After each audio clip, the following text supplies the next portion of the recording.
Hi guys, and welcome back to the JCP Podcast, episode number 10. And today we are joined by our newest apprentice here at Michelin Stones. It's Beth Underwood. Hi. You sound like you're announcing a boxer then. You've how long have you been in now for? Oh, like 6 years. like 7 or 8 weeks. Nice. So tell us a bit about yourself before we kind of dive deeper. Okay. So my name's Beth. I'm 22. I'm from like the New Forest way, kind of. My ends. Yeah, same ends as Pinny. Yeah, and I don't know. I feel like that's about it. I mean, obviously you guys know I'm I'm a big K-pop fan, but other than that, I don't really have like a personality trait. So Yes, you do. So before you joined Michelin Stones, what was life like before that? boring, to be honest. Like It's always that way, isn't it? I was. It's all uphill for Michelin Stones. No, I wasn't happy in my career and stuff, so it was same old stuff every single day. It was boring.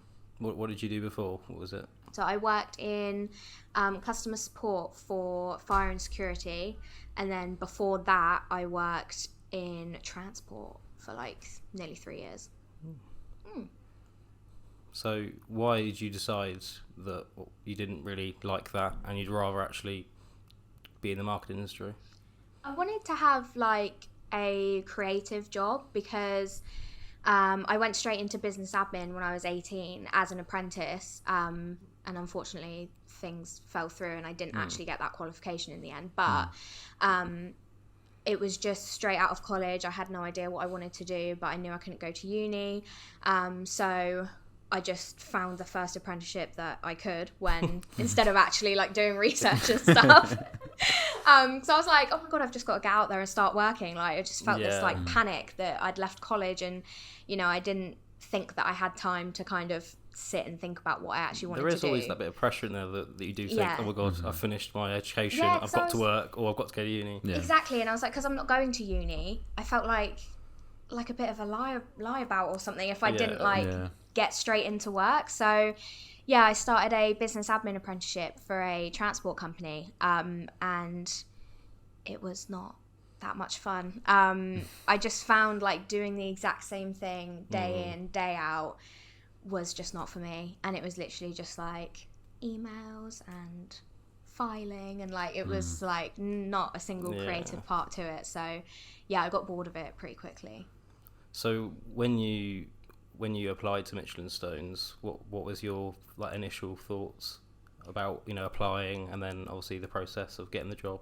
Well, I saw obviously when you apply for a job, especially in this kind of field, you tend to do a bit of stalking on where you're applying. So I was like straight on the socials, like the website and stuff. And the thing that really attracted me about Michelin Stones was the culture that it, from the outside, you can see even without being in the company.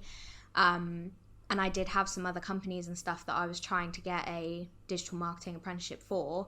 But I don't know, just think about Michelin Stones. I just kept being like, I just want to be here. Like it just seemed the most like fun and current and like interesting. And I liked as well that it's kind of like just about to like skyrocket. Like it's kind of like getting in just at the right time, and then now things are just about to go crazy. So I feel like I've settled in here at the right time, and then knowing that things were about to take off was another thing that is appealing.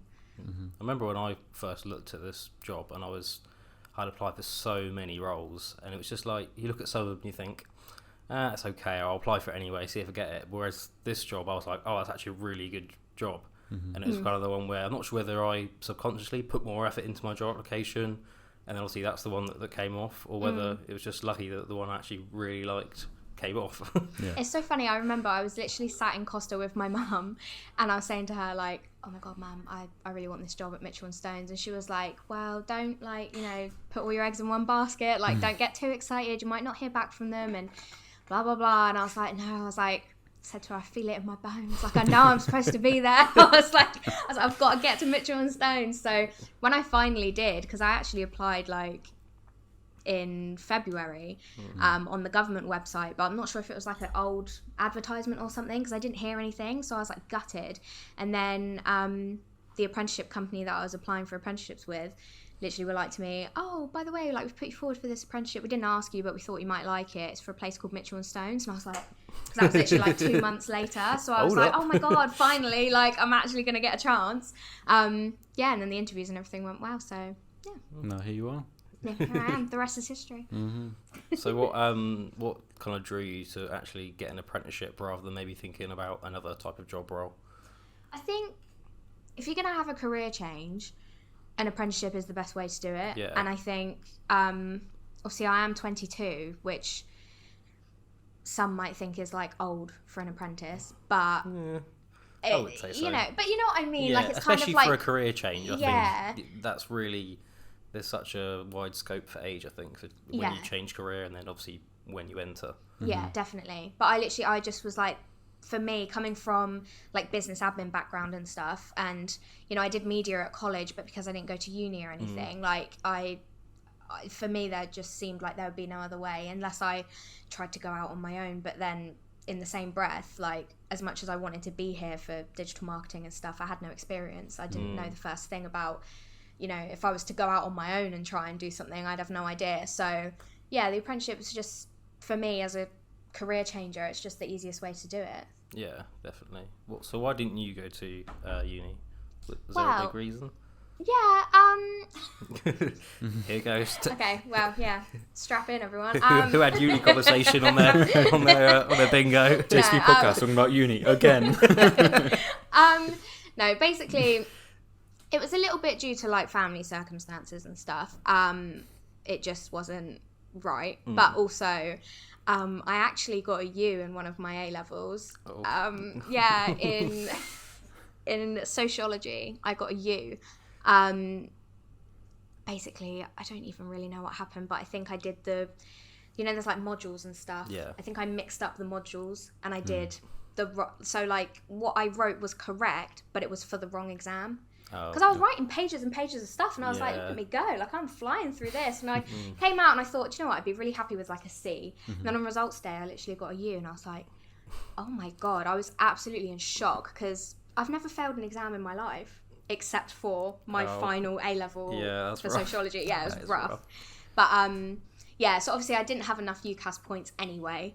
But to be honest, like I didn't even think that I wanted to go to uni. Like I kind of did and I kind of didn't, because obviously like I was interested in like film and stuff like that, so obviously there's good courses at unis for things like that, but I also wasn't sure if I feel like the pressure with uni is like you pick a course and then it feels like you have to have a career in that course, otherwise you've wasted time and money. Yeah, definitely. So I was still not really sure what I actually wanted to do, so I was like, it's too much time and effort and money to go to uni for something that I'm interested in now that I might not even be able to make a career out of. Like film industry and stuff, so competitive.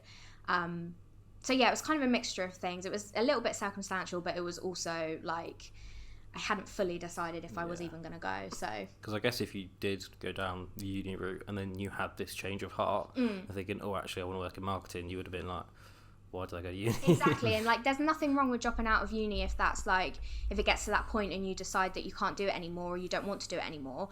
But my biggest concern was the loans, and I thought I don't want to have those loans. That was a big thing for me as well. Yeah, exactly. And I just, I understand why people go to uni. Like I do think that uni is good, but depends on the person. Yeah, no, controversial to say on the JCP podcast. I've always said it, like there is a place for uni, but I don't think that you need it to get into a creative industry because like all of the stuff that they teach is like not relevant now. I feel like going back to like the whole debt thing, I feel like a lot of people that go to uni are like, yeah, but you only pay off like £10 a month. I don't want that hanging over me. You know what I mean? Like, but I think it proves it as well. Like the fact that there's people within Mitchell and Stones who did go to uni and who didn't, it just shows that both routes are fine. Like it's all just about who you are as a person and stuff. So yeah. So far, what would you say was your like highlight of being a Mitchell and Stones? If you had to pick one highlight. Oh, I don't know. Well, definitely. Oh, I just touched the mic. Sorry. when we went to the social club party. Oh yeah, on Thursday. I wanted to bring this up. So yeah, tell me, what was that like? It was mad. Like, what a day. What a day. Like, I have very little experience of posting on LinkedIn until I started at Mitchell & Stones. I've literally only just today passed 400 followers on LinkedIn and like 200 connections. So like, you know, I've got a very small like community on there. But I didn't realize the value of LinkedIn like at all. Like when I first came here and, you know, everyone posts on LinkedIn, I was like, what's the point? Like what is LinkedIn even for? Like it's just like old people doing like business and stuff. Do you know what I mean? That's the men in stigma. suits and stocks and shares. That's the stigma around it. I'm like, what? Like I'm a young 22-year-old girl. Like what am I going to have to say on LinkedIn? But you know, especially Jamie has showed me a lot for LinkedIn because he's the LinkedIn god. One employee at a time. And yeah, it's just shown like there's so much opportunity on LinkedIn and so much like, you know, obviously it's a networking platform, but when you actually do the networking, it's amazing, like the people that you come across. And it's shown me as well, like how many different types of jobs there are within digital marketing, because sometimes you can feel like you only do social posts or you only do like just drip scroll through campaigns. Instagram all day. You just do SEO. Like there's so many different like individual jobs that you can do, and the flexibility is unreal as well, like freelancing and like all this like, you know, it's an amazing industry. And then LinkedIn really helped open my eyes to like how much bigger the industry actually is than I thought. So obviously when we went to the social club party on Thursday, just gone, it was just unreal because like I say, my community's so small, and like luckily I only really went because Jamie like got me in. But you messaged Matt. I did, and even things like that, like that's quite intimidating as like someone who's not posted on LinkedIn before, and like as an apprentice and stuff. I'm kind of like, oh god, like no one's gonna really want me there, and like people will be like, who even is this? But you know, took that step and messaged him. He was like, yeah, like get you on the list, like can't wait to see you. And then when we got there and I met everybody, like everyone was so lovely. Like there was not a single person, because there's people there that have like over 10,000 followers and stuff, and I was so like, no one's gonna want to speak to me, like I'm just some little like nobody is like that at all. Like that's not what people think when they go in. Like they're just someone like us, you know what I mean? Like, exactly. The amount of followers you have does not determine. It was almost good in a way that I didn't know anybody, because I kind of went in, well obviously I knew some people, but I kind of went in like just, you know, thinking everybody is the same. Like, you know, I was like, well, you don't know sometimes who I that can am. like skew what you think to start with, can't it? And you got me nervous being like, oh, this person's quite good. Yeah. It was like being unbiased. Like I literally just went in with kind of like no perception really of who does what. Other than the things that I told you about. Exactly. Jamie, who's this? I'm literally, oh god, who's that? And everybody, like so many people approached me and were like, who are you? What do you do? And I was like, oh my gosh, like I kind of thought that I might just be sat in the corner by myself, like without anything to say. But no, it was amazing, and everyone was so welcoming and so lovely. And everybody was also really impressed that I was there. Like when I was saying, you know, oh, I've got, you know, quite a small community at the minute, blah blah blah, and they were like, but that's impressive that you're even here, like when you've only been doing this for 4 weeks. Like I've only been posting consistently on LinkedIn for like 4 weeks, and to say that I've gone to an event like that with the people that were there is just like amazing. Just goes to show that you've got to shoot a shot. You miss 100% of the shots that you don't take. Definitely. I mean, you even pulled a Kenna from Love Island for a chat. Exactly, so I did. I literally... You literally went up to him and said that. I can't believe I said that to him. I literally ran up to a Kenna and was like, can I pull you for a chat? And I thought, oh, God. He was loving it, though. He did say it was really funny and stuff. And he was lovely. See, this is the thing, like, I feel like you look at someone like him and be like, yeah, he's untouchable. Like, you don't want to talk to me. Like, he's just been on telly. Yeah. He's just another guy. And he was so lovely. He was so, like, interested in what we all did and, like, what our jobs are and stuff. So yeah, it was a great experience in that aspect, but it was also a great experience in like building my own confidence and stuff, and being like, for a minute I was like, actually I do belong in this room, like I am part of this community, I am on LinkedIn, I am posting my own content and stuff, so you know, I deserve to be here as much as everybody else that's here. So yeah, it's great as well because you can, like, obviously you've been messaging people and seeing people's likes and comments on LinkedIn, but you actually get meeting them. Yeah, putting a face. You build to a bond it, with them as well, exactly. actually. So when you see him in person, it's like, it's really weird. Like I read all of Tarek's posts in his voice now. He used to do the post about it, and immediately now I do it every time. It's so weird though, isn't it? Because like you know, they're kind of like figments of your imagination until that point, because like you know that they're real people and they're out there, but you know, when you've not met them in person, they're kind of like not real in a way. And then to have all those people in front of me in a room, I was like, whoa.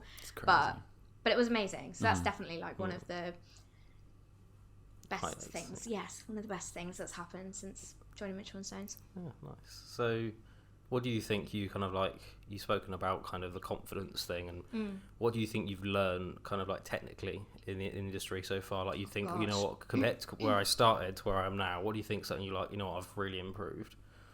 Definitely things like email drip campaigns is a big one for me, because first coming into this job, like obviously I know about social posts and stuff, and I know a little bit about PPC and things like that, like stuff that you kind of hear. Yeah. But to like a campaign like that from start to finish, I literally had no idea.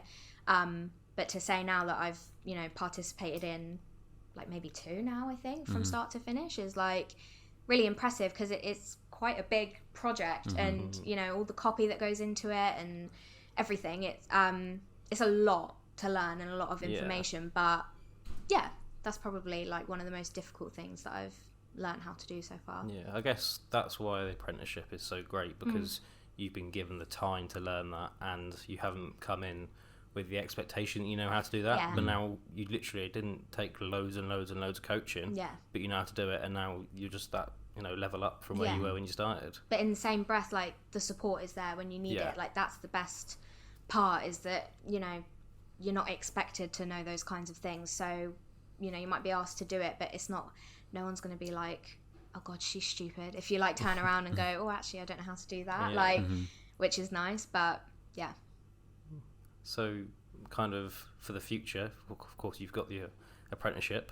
What do you want to kind of see your career? What do you want to see from it? Do you want to, after your apprenticeship maybe, or just during, how you want to improve? I think something I've learned so far is that I really enjoy the creative side of things, more so than maybe like the analytics and stuff like that. Yeah. So copywriting for me is like one of my favorite things. Like I am quite a strong writer, not to toot my own horn, but yeah, I'm quite good at copywriting and stuff, so I enjoy that. And yeah, I think just the creative stuff, like I'd love to try and maybe get more into the graphic design kind of side of things, because I haven't really looked at that yet, but not to the point where I'm obviously like making animations or anything whack, but just, well, I think like hopefully you can kind of tailor your apprenticeship to teach you the things. It is a marketing apprenticeship, so if you want to maybe go down that route and a bit further, you'll be given the time and tasks, as it were, to learn that. Yeah, definitely. Yeah, but I think I kind of expected to come in and my end goal to be like an account manager and to look after certain clients and stuff. But now that I've actually been in amongst it, I'm kind of like, maybe that isn't what I want to do, because I've come from like business admin and that kind of thing before. I feel like I want to take advantage of being in a creative position. So, but yeah, definitely copywriting is like my main thing. So there we go. Got anything else to add, Jamie? Copywriting is good. The reason I say that is because it ties in with so much, because like obviously like personal branding, copywriting is like at the very top. I will never stop talking about personal branding, mate. I'm sorry. Yeah, but he's like indoctrinated me. I'm the same now. Personal branding. What else do we talk about on this podcast? That's about it, isn't it? LinkedIn. No, I think that the creative side is like a really cool side of it to be in. I mean, I didn't really get on with the graphic design side. I mean, I can do it, but I was never like great at it. But I think definitely use the apprenticeship as an opportunity for you to explore these different options, because, you know, I mean, you probably could explore it in like a full-time role down the line, but you're kind of confined a little bit more as to sort of where you work. So try the graphic design out, speak to the creative team, try this out, try that out. You know, just ask. That's all you got to do. Yeah. And the support will kind of be there for you to kind of work it out. So. Yeah, definitely.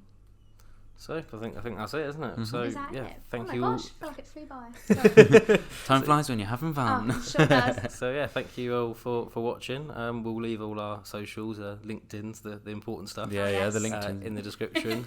And thank you for listening. Goodbye. See you later. Thank you. Bye.